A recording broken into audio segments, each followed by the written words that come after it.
Good morning. Welcome to First UU. My name is Bob Eccles. I use he, him pronouns. Let us begin by acknowledging that we are gathered on the traditional territory of Nayukanska people, known sometimes by the name of Osage. The descendants of the people who were forcibly removed from this land make up the Osage Nation. We acknowledge their continued struggle for justice. The chalice lighting words are adopted by Rachel Hayes. We light our chalice this morning with our hearts turned to the work of our congregation. We have inherited this institution from generations of people who believed in the power of human beings to bear love into the world. We carry this tradition for those who find comfort, inspiration, and joy within its physical and virtual spaces. We tend the spark of imagination and hope for the world to come. Our lighter this morning is Emily Jamra.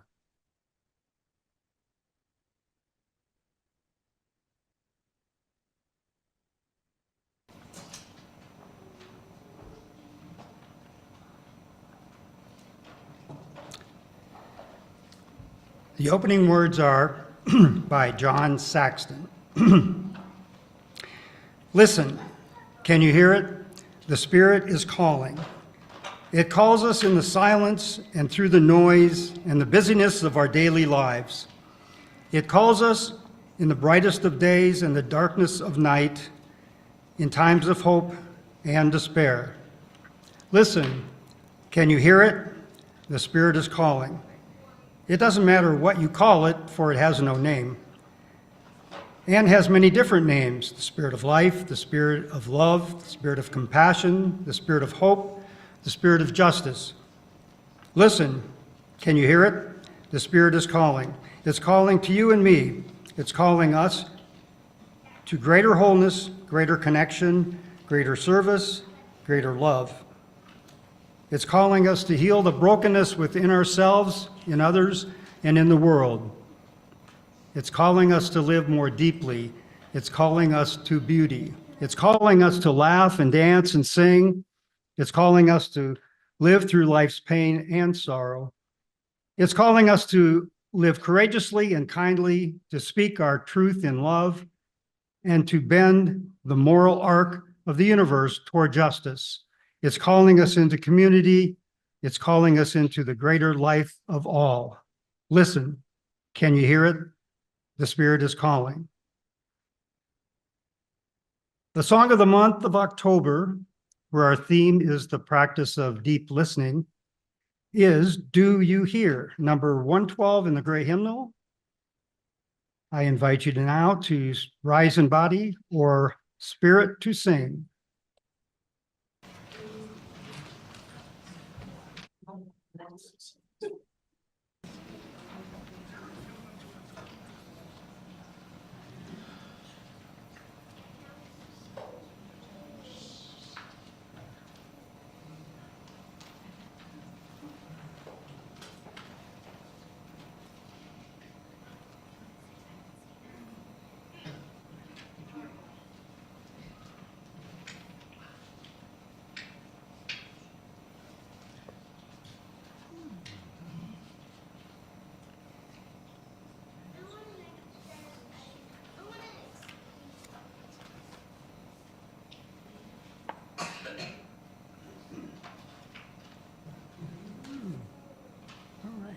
And we are waiting for text to appear. Okay. But it's number 112 if you have the book.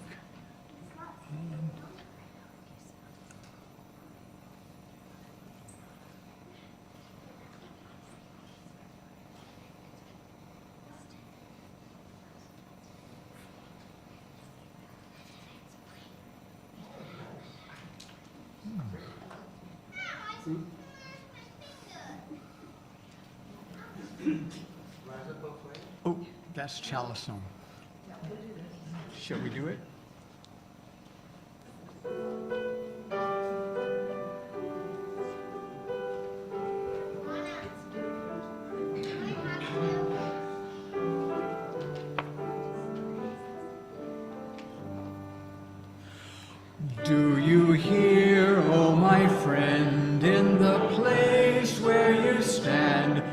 the sky, through the land. Do you hear? Do you hear? In the heights on the plain, in the vale on the main, in the sun, in the rain. Do you hear? Do you hear? Through the roar, through the rush, through the throng, through the crush, do you hear in the hush of your soul, of your soul? Hear the cry, fear won't still, hear the cause, to will, hear a sigh, startling trill, in your soul, in your soul. From the place where you stand to the outermost strand, do you hear, oh my friend? Do you hear, do you hear? All the dreams, all the dares, all the sights, all the prayers, they are yours, mine and theirs. Do you hear, do you hear?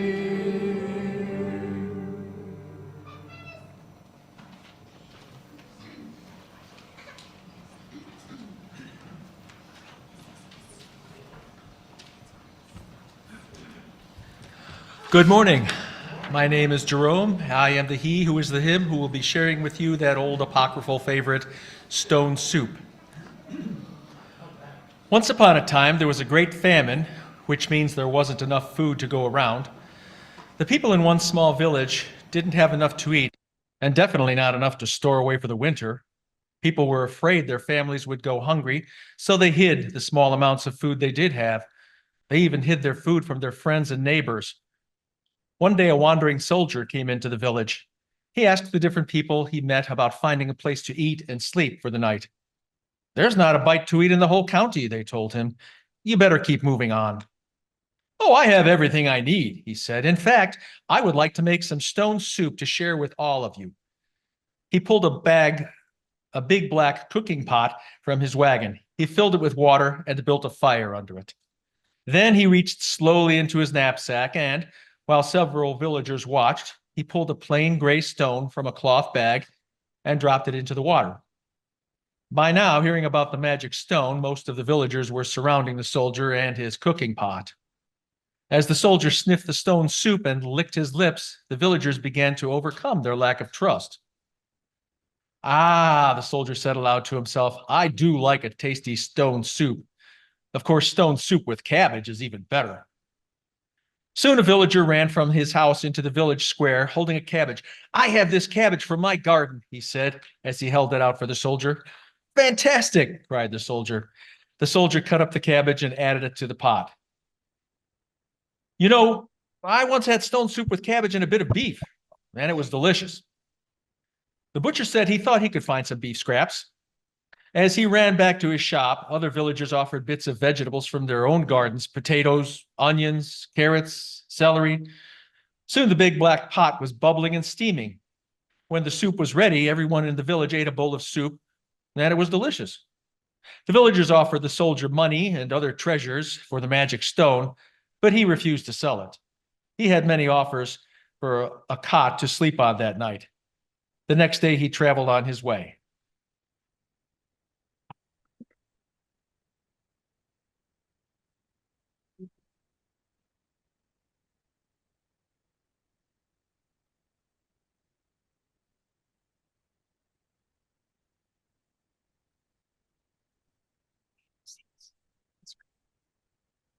Good morning. My name is Colin Jensen. I use he, him pronouns. I'm a 30-ish, baldish guy with a black and white checkered shirt this morning. And I am on the pastoral care circle. And once I find my spot in the script, I will read you our joys and concerns. As a community, we share joys and concerns to keep connected. Slips of paper are available at the greeters table for those in the sanctuary to use for joys and concerns. During the week, you may send your joys and concerns by email to pastoralcare@springfielduu.org or by leaving a voicemail on the church phone 417-883-3922. If you're on Zoom, please use the chat box now for sharing your joys and concerns. All of these joys and concerns will be included in the members' email on Tuesday. We honor each joy or concern with a stone dropped in a shared bowl of water, representing the ripple effect in all our lives. This morning, any children who want to would be welcome to come and help us drop the stones. In this month of deep listening, as we realize that we are listening all the time, we might wonder about the benefits. So much of what we hear is noise. Deep listening invites us to listen beyond the noise. What are the smallest sounds we can hear? Choose to pay attention to the smaller sounds or voices. Surprisingly, as we listen for the softer sounds, the louder sounds fade, and we can be present to the heart sounds of ourselves and others. May we each seek and welcome the smallest sounds. And now, as we begin this time of sharing, know that though we are in multiple physical spaces, we are together in beloved community. To begin, we hold in love all of us, those present and those absent. We drop a stone for our church community. Thank you.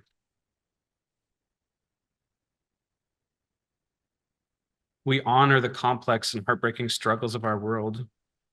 We drop a stone for all who are impacted. We have a joy from Helen White, who shares that Bill celebrated his 95th birthday on Thursday.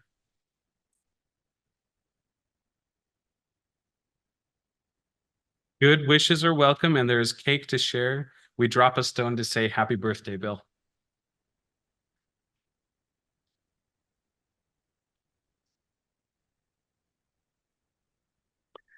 And from Ray Crespo, a joy. Our beloved community is a source of strength and happiness, love and gratitude abound. We drop a stone of joy. From Roberta Whedon, great-granddaughter Vivian was born October 1st in Alexandria, Virginia. We drop a stone of joy. I'll see if there's any on Zoom. From Dacia, a concern for all those struggling to recover from Hurricane Helene and those newly worried about a newly forming hurricane due sometime on Wednesday. We drop a stone of concern.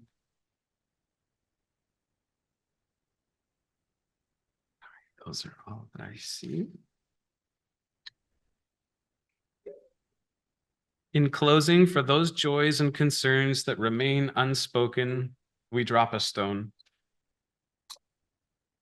Thank you so much, friends. May we hold each of these in our hearts and minds. May our community of love ease sorrow and boost celebration. While we are in multiple physical spaces, we still share space together here in intentional community.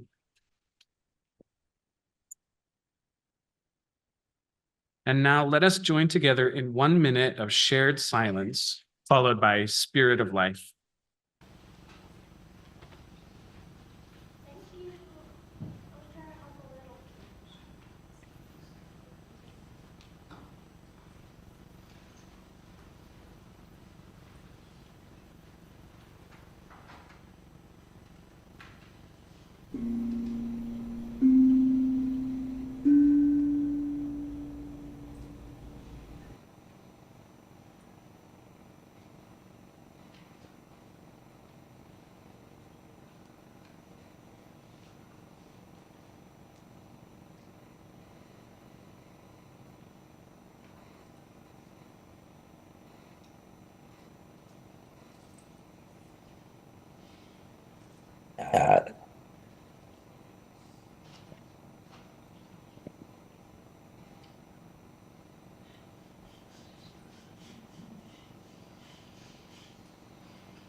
Spirit of life, come unto me.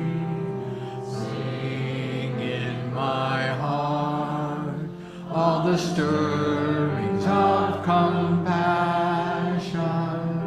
Blow in the wind, rise in the sea, move in the hand, giving life the shape of justice. Roots hold me close, wings set me free. Spirit of life, come to me, come to me.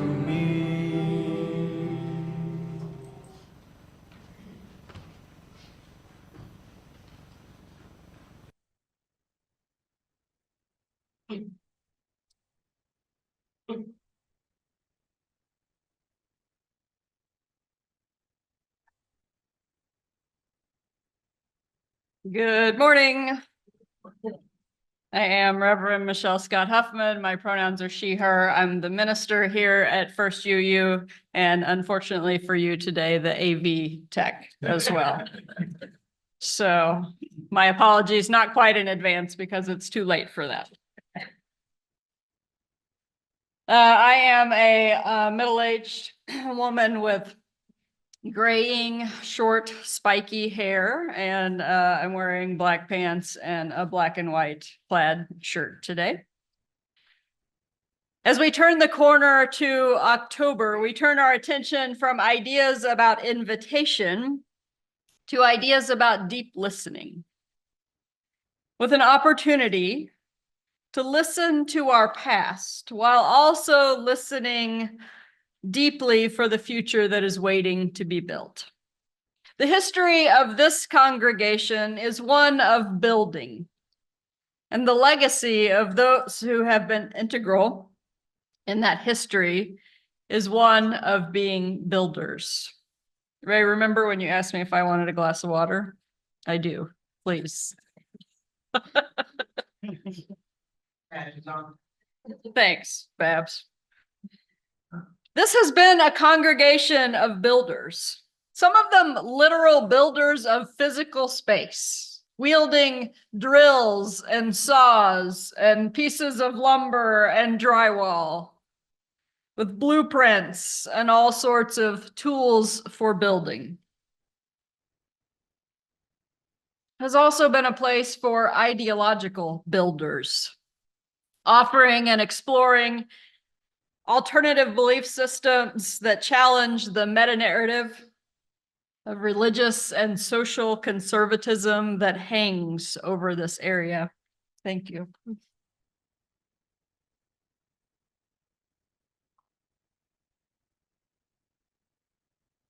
Some have been community builders, showing up for justice, peace, and inclusion in the public square, hosting dinners, discussions, parties, book clubs, and more in their homes and in the various spaces that have been home to this congregation over the years. This year, as we celebrate 70 years of building as a community together and 40 years of being a group of builders in this place that has been built, we celebrate the calling to be builders in a world that needs particular ways of building.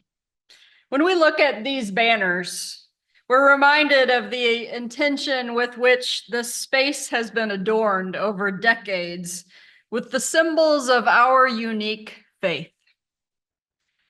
When we look out the back, out those beautiful back windows, season after season, and see leaves dancing to the ground, watching giant snowflakes fall in the winter, basking in the warm sunlight that shines through those windows on crisp spring mornings, and gazing out over the beautiful and carefully tended flowers that show up there in the summertime and the veggies that grow in the community garden when people choose to use it on these sacred grounds. When we sit here and look out there at all of that life and beauty, we are the beneficiaries of those who have built before us.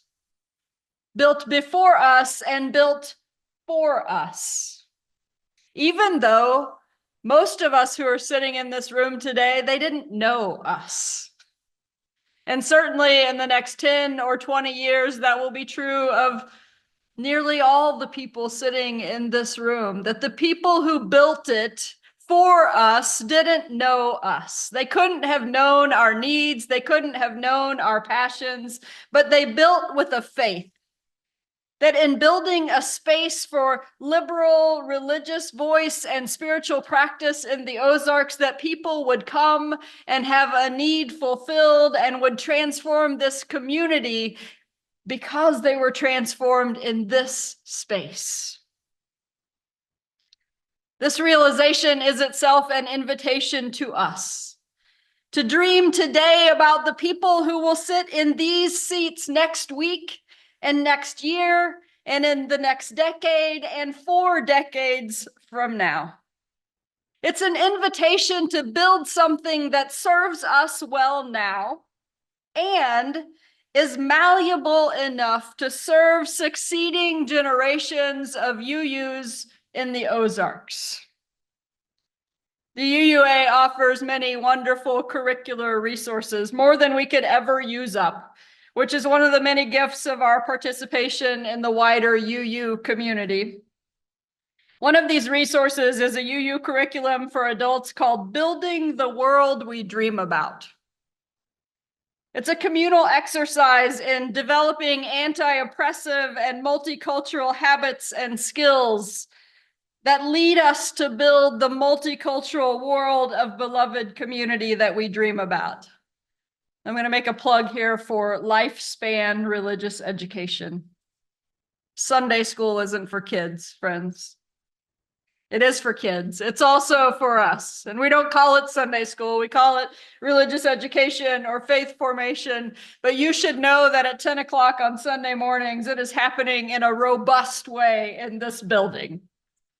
For children, for youth, for adults, and a couple of different offerings. I say all of that to say that building the world we dream about is a natural result of living our UU values of justice, equity, transformation, pluralism, interdependence, generosity, all of that with love at the center.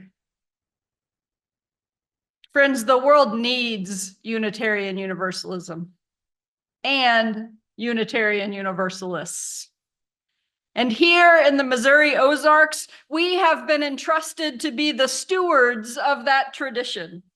In this time and place, stewards that honor the stories of our past with an eye toward the future that we don't just want to build, but we need to build.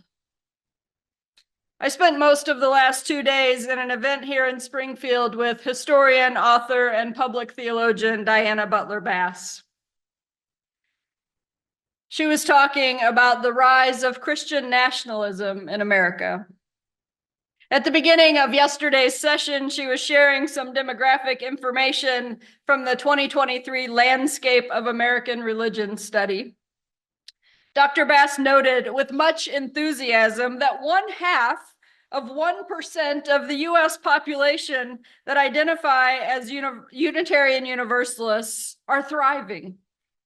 She said, the UU is surprisingly robust as a denomination that is growing at this point in history and has a distinct need to meet, particularly in areas where there is a meta-narrative of religious and social conservatism.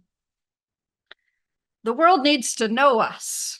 They need to know we're here. They need to know what we have to offer. They need to know how living out UU values stands against the radical, self-preserving religious extremism that is thrashing about as it takes what may be, for now anyway, its last dying gasps.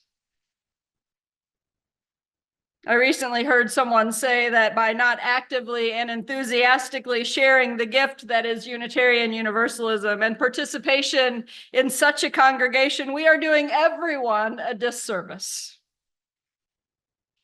So today, the invitation is to listen deeply to our past, to hear the hopes and the dreams of the builders, both in our history and in our midst, and to imagine the ways that we can continue to build, both for our immediate future and for generations yet to come.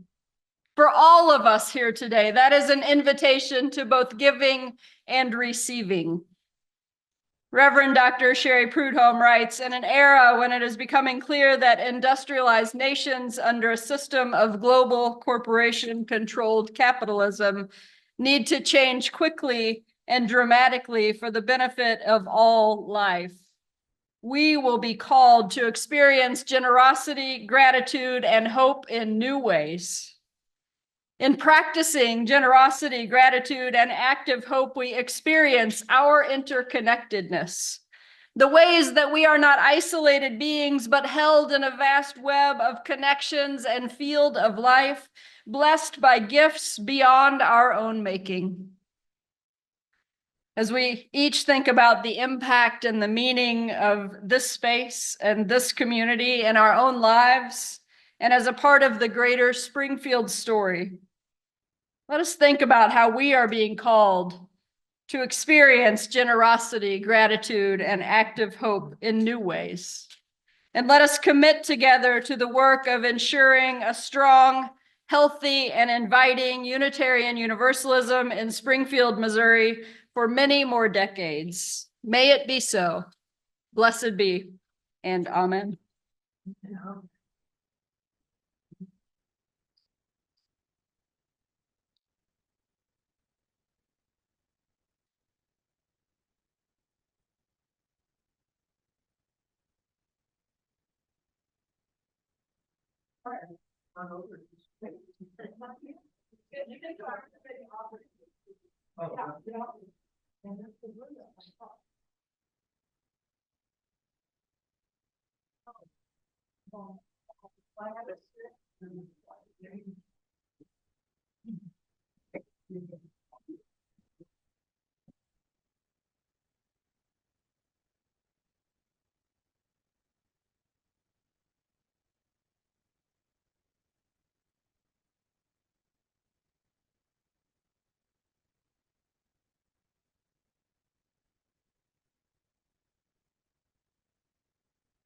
Offering our gifts to support the work of building inclusive and just communities is just one of the many ways that we live into justice and equity together.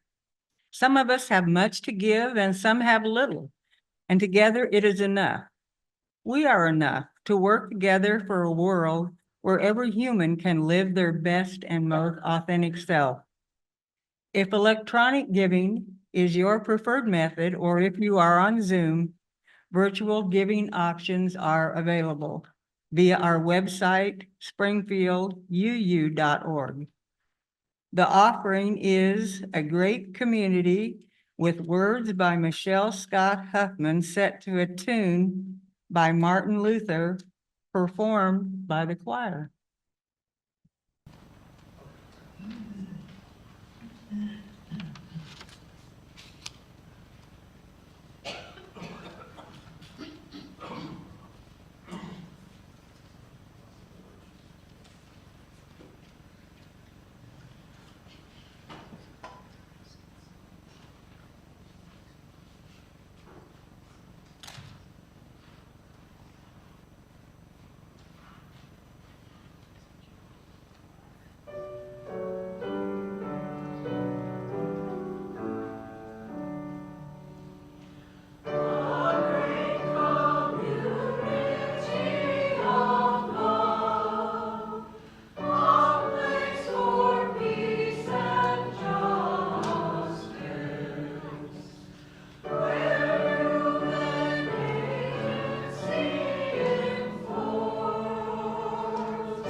My name is Ray. Yeah. I'm going to go into all of that in a second. Hey, everybody.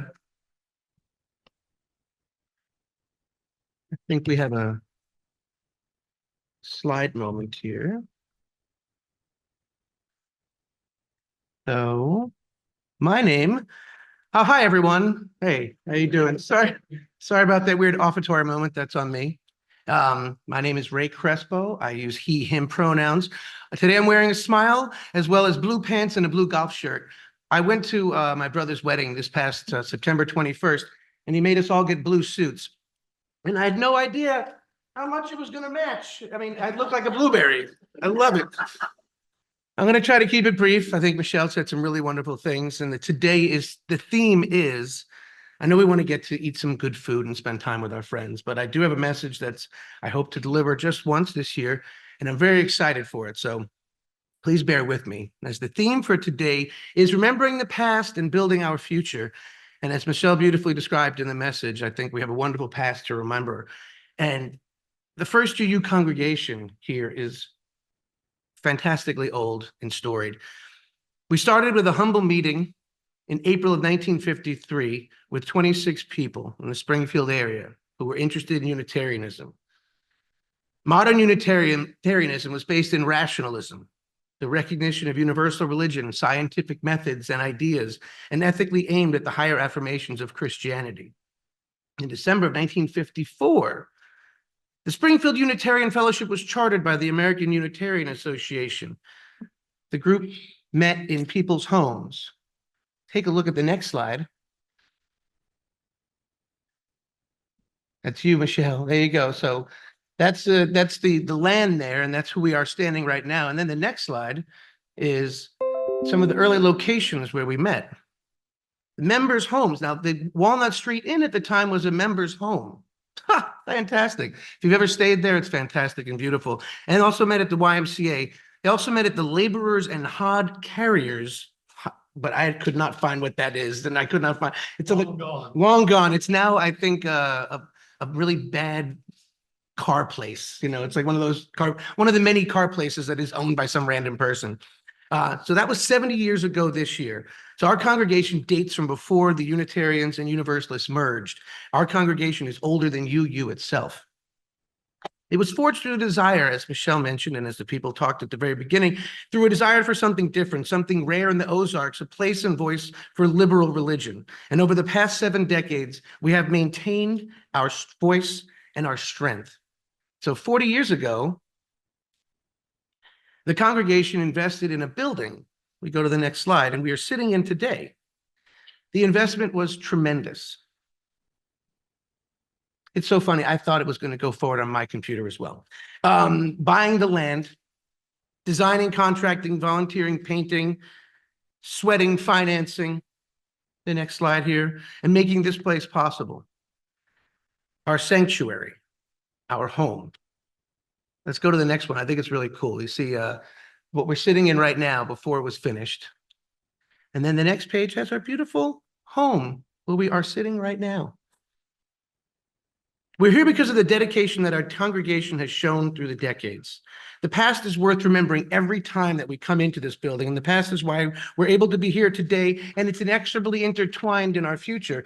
Talk about the interconnected web. The future is connected to the past, and our future is bright, and we have some great momentum. We're just going to go through these slides just slowly as I speak here. I know I'm very excited about 2025 and beyond.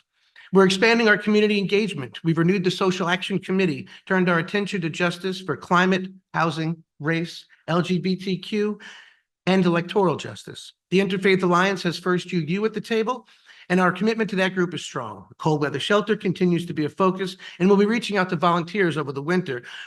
Our events and community interactions are also expanding. The energy is in the room, people.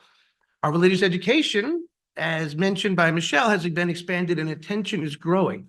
In attention to the Small Matters group. Hey, look at that kid. Look at him. In addition to the Small Matters group sessions that occur throughout the month, we do have adult and child offerings at 10 o'clock. We're a growing congregation, and to that end, we need to support the growth and fulfill the promise. And as part of fulfilling that promise, I'm here to talk about the financial part of the process. We are looking to end 2024 strong and kick off the 2025 pledge drive. Oh, that's what's happening, people. That's what's in the room. Let's go to the last slide because that's what happens. It says the pledge, 2025 pledge begins. And then we go off slides because we're all together here and on Zoom. We are in multiple spaces. At First UU, the congregation is the church. We are a collection of 100+ individuals who enjoy the benefits and take on the responsibility of being part of this community. And as we say each week at the beginning or middle of the service, although we may be in multiple physical spaces, we are together in beloved community. And as it relates to financially supporting the church, we also come from various places and stages in our lives. Some of us have lived long and prosperous lives, invested well, and can enjoy the golden years without financial concern. Some of us are just starting down the road and have worries when the rent will be due. Some are starting over and getting their feet under them again. I myself have been in 2 of those circumstances and look forward to the 3rd with hope and a positive outlook. I mention this to honor that this is not a one-size-fits-all approach to supporting First UU. As a church, we welcome time, talent, and treasure as meaningful donations to keep the voice of liberal religion alive and strong. Giving time, obviously, is incredibly vital. It's one of the 3 pillars. First UU members and friends have donated their time in myriad ways at the church, volunteering for committees, assisting with childcare, decorating and attending functions, helping with buildings and grounds, running the many activities we enjoy, coordinating meetings, fundraisers, making coffee, greeting people, cooking and cleaning up on Sundays. The list is long. In the community, we attend and help with stun meetings, march and parades, volunteer at a multitude of organizations, act as election judges, spend time at the cold weather shelter, contact local politicians, try to influence our society for the better, and much more. Time is one of our greatest resources, and we wield it in a generous manner. We acknowledge and lift each other up as a valuable resource to First UU and the larger Springfield community. The way I see it, every hour we volunteer is an hour someone else is free to pursue their dreams or volunteer in some other fashion. But alas, First UU also has financial needs. Yes, it does take money to keep the lights on, the staff paid, the HVAC working when it does work, insurance, etc. We all know the deal. We have all spent our time budgeting. What First UU is asking is that all of us include First UU in our budgets for 2024, 2025. As we know, pledges are the primary means of funding our organization and community. Now, city utilities, the insurance company, contractors, etc., they do not consider our side dish for the friendly feast as adequate payment for goods and services rendered. I'm trying, I cannot get that through, but they do require treasure in the form of US currency, and this is where pledges come in. So my job today is simply to remind us that First UU is an extremely valuable resource, and that we have the joy and responsibility to provide the treasure to keep it going. First UU currently has 95 pledging units, and in 2024, 60% of the congregation made a financial commitment. The UUA's goal is to have everyone to pledge. And what could we accomplish if everyone did that? While budgets will need to be updated due to circumstances beyond our control, and best laid plans sometimes need to be rewritten, we all understand First UU needs the money to operate. Our members and friends have always provided enough to meet the needs of the church. Everything that we have at First UU here is due to our members and friends' generosity and the frugal stewardship of these resources. If that means a pledge of $10 or $10,000, the number is relative to our own budgets as well as the needs of the church. We pledge because First UU is where our community is found. The people we care for and love are here each week. We give because we can. We pledge because we believe in the mission of this church, we believe in the principles, and we feel the love from those with whom we share this place. I'm confident we will give generously again in 2025. And in a few minutes, when we sit for the feast, we will have a packet with 3 pieces of paper in an envelope. This is where we get a little papery. And I'm going to show you what we have waiting for you. The first item is a 2024 Last Chance form. As some of us or many of us know, we had some changes this summer that impacted our budget, such as the preschool did leave a little early. And depending on how frugal we can be over the next few months, we'll have a shortfall of a few $1,000s. I will be adding to our family's pledge for 2024. And at this point, I'm hoping and encouraging anyone who's had a good year who can consider a small donation to fill that gap. The second is a copy of the pledge letter that was in the WhatsApp email. Now, I know following links in WhatsApp may not be a high priority for everyone, so I printed a copy and we'll be putting the text in the updated letter in the chat. This goes into more detail as to what pledges are used for and promises to make and makes a promise to the congregation that I hope to keep. I will not ask for more money, and I will not talk about more money once we hit our target goal of $150,000 for 2025. This will keep the operating budget we need and expand our offerings even further and help First UU focus on what we can do for the community. Now, third is the pledge form itself. This is the financial lifeline of our church. And our collective pledges form the basis of the budget for 2025. According to our bylaws, as a board, we are unable to budget outside of known income. So First UU depends on all of us to consider our budgets and make a pledge by the end of October. We have a meeting in November where we'll be discussing the budget, and we need to have an idea as to where we're going to be. So hopefully we can do that this month. So the form includes information about recurring donations. We can set up auto pay. It really helps the church budget. It helps people who don't want to give or worry about, did I give this month or did I do my check? Or it just automates that process, which makes it very easy. And it also has a place for legacy giving to check a box to see if you want to talk about the legacy option. A legacy gift is an amazing way to keep you First UU strong for another 70 years. A legacy can be humble in its origins and does not have to be large. Small amounts add up. And we already have legacy gifts in place that provide us with funding for specific needs as determined by those who have previously given. If you want to consider a legacy gift to the church, please check a box and get in touch, and we will have that conversation, and I'm excited to have that discussion. As the financial secretary, I'm proud to ask for pledges. Not easy for everyone to ask for money or talk about money, but I am proud to ask for pledges and ask for money because I am not only someone who loves this place, I'm a big believer in First UU. I truly love it, and I want First UU to be as financially secure as possible. I stand on the shoulders of those who came before me, and I need to stand on someone's shoulders because I'm not that tall. And they did an incredible job of stewarding this congregation for 70 years.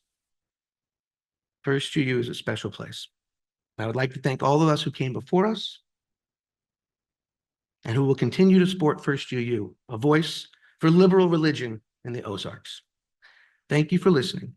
And I look forward to meeting our pledge goal before All Hallows Eve.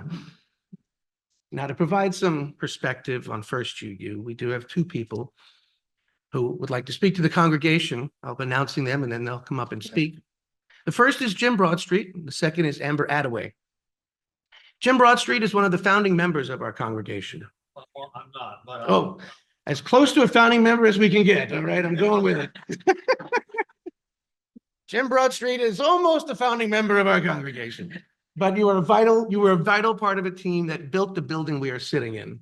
We are all grateful to you. It is hard to imagine First UU existing without Jim Broadstreet.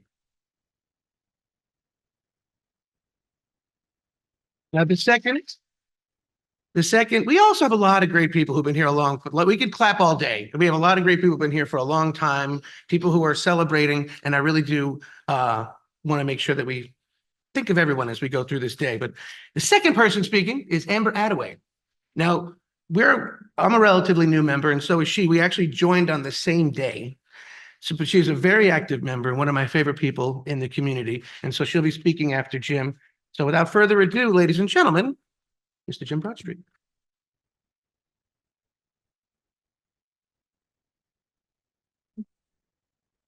thank you, Ray.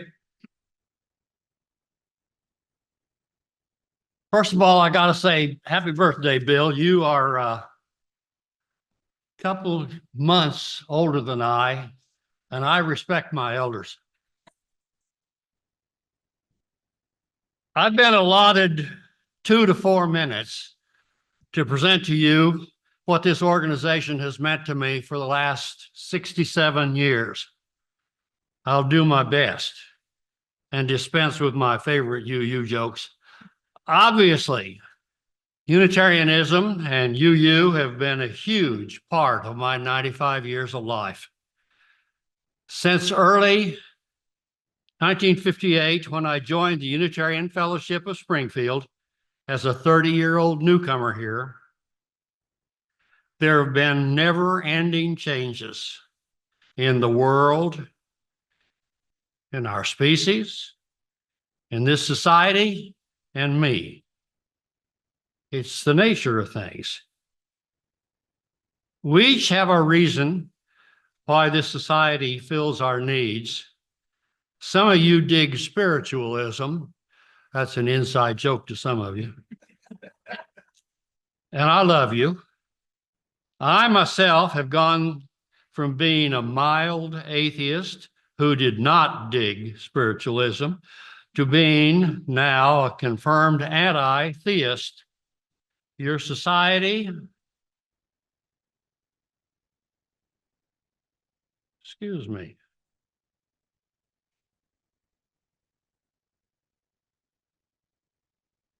It's hell getting old. But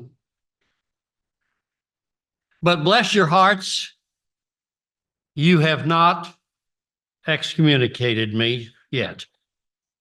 I could talk for hours about those long years of my affiliation with our group and the changes, but let me simply thank you all of those in the past for providing me a safe haven from the prevalent, crazy, vulgar, and ubiquitous noises of the likes of McCarthyism, Jerry Falwellism, Rush Limbaughism, and Donald Trumpism. May your spirits and votes protect us. I was not a founding father. There are none of those left, but I lack only about 3 years.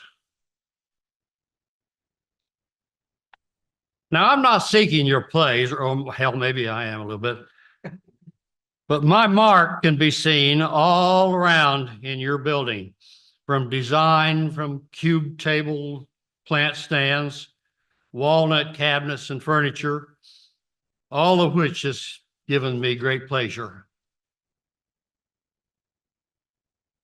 Your society has, of course, had its ups and downs. To our great credit, we fought for a Springfield Junior High School science teacher, Leslie Hill, being fired for promoting freedom of thought. We gave it enough fervor to gain us national attention, but it didn't save Les's job. We led the voices against the wackos who tried to prevent Southwest Missouri State University from presenting the play The Normal Heart, because it's championed LGBT human rights. 2 extra performances had to be added to half satisfy the demand. We have flown along with the Stars and Stripes and some other flags in defiance of backward but accepted local norms. And when they were stolen, we put them damn things back up. I beg of you not only to accept me with all my flaws and idiosyncrasies, but to be accepting of all people who might stumble into your midst, needing friendship, understanding, or perhaps simply acceptance as being deserving of being accepted. Please support this organization and keep it a bastion for liberal religion. It is sorely needed. Thank you.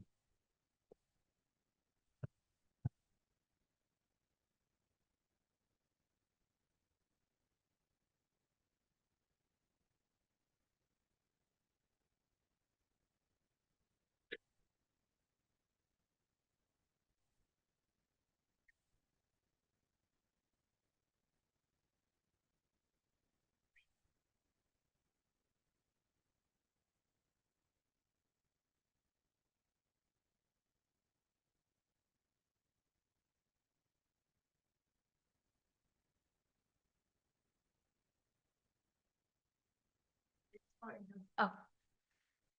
You can hear me. Okay. I've never been up here before. My name is Amber Attaway. I use she and her pronouns. I am 30 years old and I'm very short with curly brown hair. And I am wearing my Braille display, which is going to allow me to read my notes. And you can ask me questions about that because lots of people have. I joined this church about 2 years ago. I've tried to join various groups my whole adult life, and I've never felt more welcome anywhere. I feel like my presence here is genuinely desired and appreciated, which of course makes me feel good. I love the open-mindedness and generosity of the people here. I've met so many fantastic people here. A lot of places talk about being welcoming, but this place is the only one I've come to that truly is. I know UUs aren't into proselytizing, but I feel we do a disservice to people, like Michelle was saying earlier, by being quiet about this community. If I feel it'll be well received, I make a point to let people at least know this place exists and that their differences and uniqueness are not only tolerated, but accepted and sought out. I would have loved to know that the UU existed 10 years ago. I was told to make this short and sweet, so I'll wrap this up here in a second, but I'll say this. My disability has made it very hard to be accepted in any groups of people I didn't already know that I have ever tried to be a part of my whole life. And I was accepted in this community from day one. And I can't tell you how much it means to me. It's genuine, authentic acceptance. It's not forced. It means so much. The last thing I promise. I'm involved in many things here. Soul Matters, the adult RE program Michelle was talking about earlier, book group, which is fantastic. Choir. Choir can always use more people who are interested. John Prescott is the most flexible and accommodating music leader I've ever met. So don't be intimidated. Feel free to ask me questions you have. And thank you all for your time. And the next interlude is an excerpt of Largo from The New World by Antonin Dvorak. It's performed today by Eva, our wonderful pianist.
Thank you, Eva. Before I give the closing words, I want to shout out to Laura Parsons, who keeps the Sunday morning participants all in line. She gave me a complete outline of how I needed to, when I needed to come up and say things. And I blew right by the Chalice song. And my apologies, Laura and the congregation. But we're going to move on. Our closing words are by Adam Slate.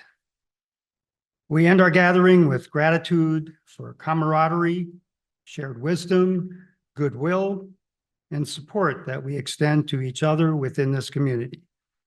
May we continue to bless each other with these gifts, and may we reflect those blessings back out into the world as we minister those around us. The final hymn will be Would We Would Be One, number 318 in the gray hymnal. You are welcome to stand if you like.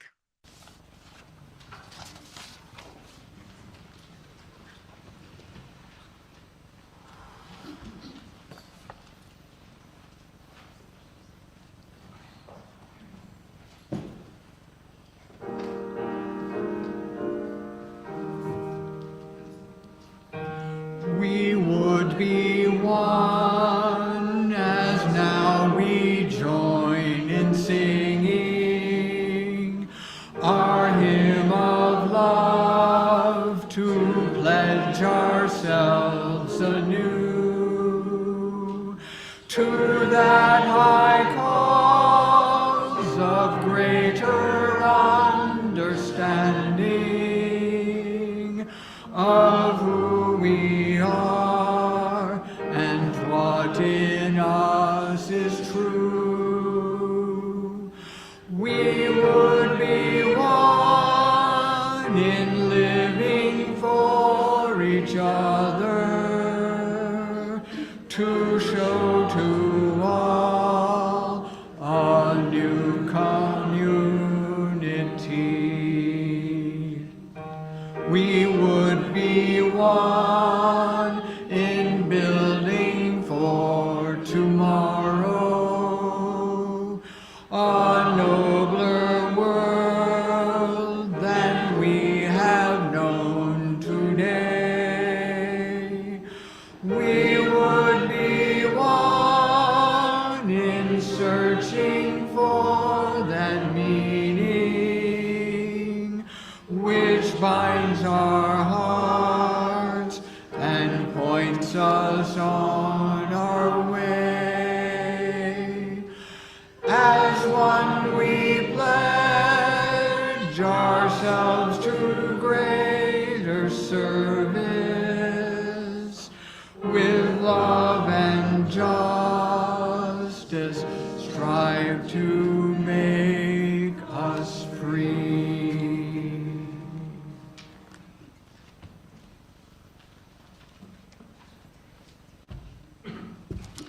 We encourage you all to stay for the friendly feast today, but before we extinguish the chalice, I'd like to explain how we can make everything go as smoothly as possible. The crew will set up the tables and chairs. They will need everyone else to please move to the west as we set up over here, as we end the service, and then make your way into the hallway through these doors. When it's set up, you will, and then you'll make your way down the hallway. Please do not block the hallway across the kitchen doors. When the setup is ready, you'll enter the kitchen, you'll fill your plate, and then find a table, and then you'll be able to find a table right here. The silverware and napkins will be available on a cart as you make your way to the table. Glasses and water pitchers will already be on the table. Okay, so now we will extinguish our communal and personal chalices. We will close with our unison sending words. Our service here is ending. Our service to the world begins anew.